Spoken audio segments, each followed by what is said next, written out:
Hi guys! Welcome back to my channel! Kamusta naman kayo guys? So, ang daming nangyayari and sana okay po kayong lahat at lalong-lalo na sa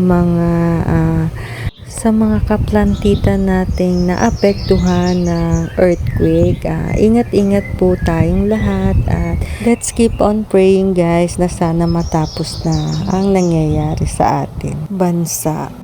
Ayan. So for today's video, ipapakita ko sa inyo guys yung mga nadagdag sa ating halaman and konting update na rin. So buti na lang guys, uminit na ngayon, Sunday, kasi ilang araw nang umuulan-ulan dito sa Cavite. So meron tayong nadagdag dito sa ating halaman, yung mga cactus guys.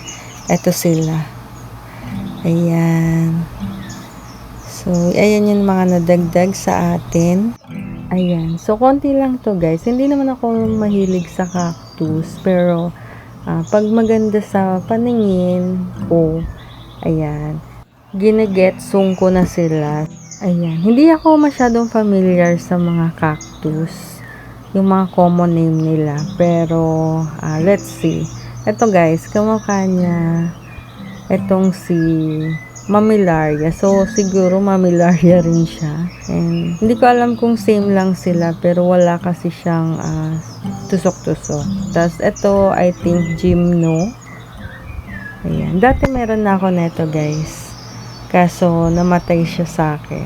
So, let's try ulit. Kung makabuhay tayo ulit ng Gymno. Ayan. Etong next naman guys, sa tingin ko, Gymno din siya. Pero i-check ko sila guys ulit if ano talaga yung mga names nila. Ayan. Kakarepat ko lang din sa kanila guys. So, tinatry kong makilala sila isa-isa guys. Ito guys, hindi ko sure yung kanyang pangalan. So, ayan. And kakaiba kasi yung kanyang itsura.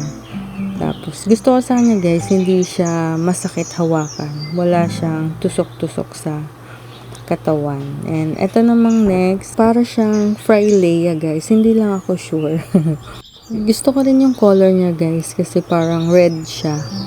Red yung color niya. Yung kanyang tusok-tusok guys. Red. Yan. Maganda siya. Tapos, etong guys, kung hindi ako nagkakamali guys, siya si Gymno Kiko.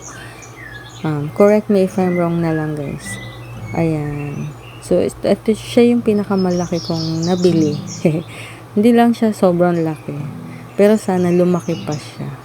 Ito naman guys, Golden Barrel. Ayan. So, maliit lang siya guys. Pero sana lumaki din siya. Katulad talaga ng Golden Barrel na sobrang laki. Yan. Ito naman yung next guys. I think rat tail siya.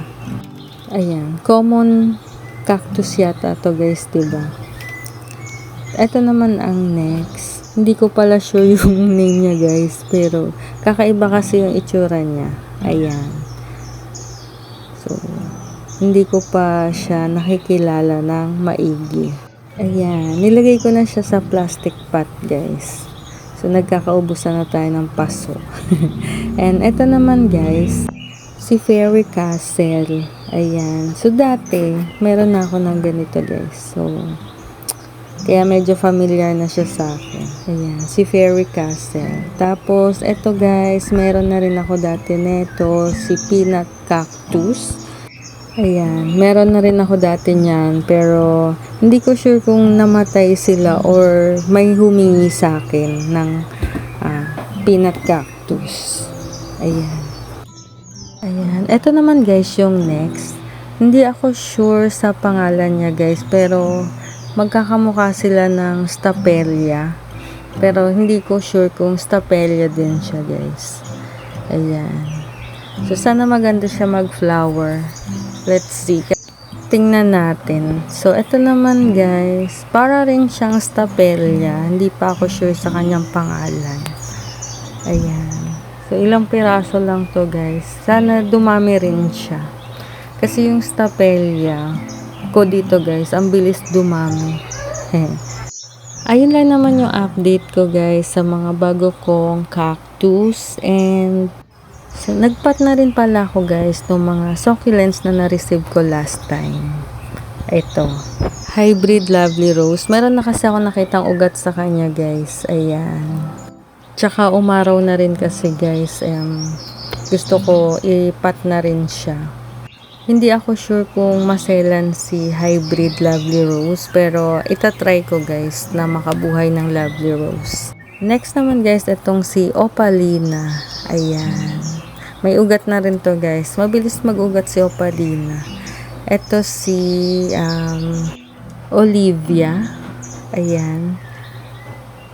Ayan. Ang ganda ni Olivia guys. Next naman guys, yung pinat ko na itong si Paradox as per seller. Hindi ko sure kung Paradox talaga. Pero mukha rin siyang Pink Ruby or si Bashful. Pero hindi ako sure guys kung same lang yung name nila. Ayan. Pinat ko na sila guys. Tapos, etong si Dusty Rose na hindi ko sure, parang madededs na siya sa akin habang naka-air dry. Or baka ganun lang talaga siya. Pero itatry ko siyang mabuhay pa guys. Nababasa kasi siya dun sa pinaglagyan ko ng pag-air dry ko sa kanya. Hindi ko napansin. Ito naman guys, si Hakuhu. Ayan. So, may ugat na rin siya kaya pinat ko na. Pero sabi naman, madali lang mabuhay si Hakuhu sa lowland. Ayan. So, big size Hakuhu siya guys. Ito guys, si Mirinay. Ayan. Nung pag-receive ko sa kanya, ay pinat ko na siya kagad. So, kabisado ko na rin naman si Mirinay guys. Madali lang siyang buhayin.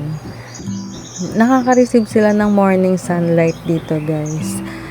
Pero yung ulan guys, talagang kahit anong gawin ko is tumatama talaga sa kanila. Ayan. So, meron pa pala ako dito guys na pinat. Itong si asa na ba yun?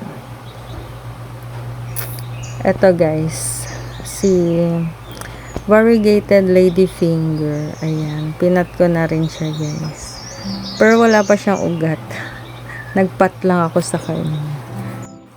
Ayun lang guys, yung update ko sa aking mga succulents. Ayan, yung mga bagong pot. Ayan. So, that's all for today guys. And thank you for watching. And see you on my next video. And keep safe everyone. So, bye.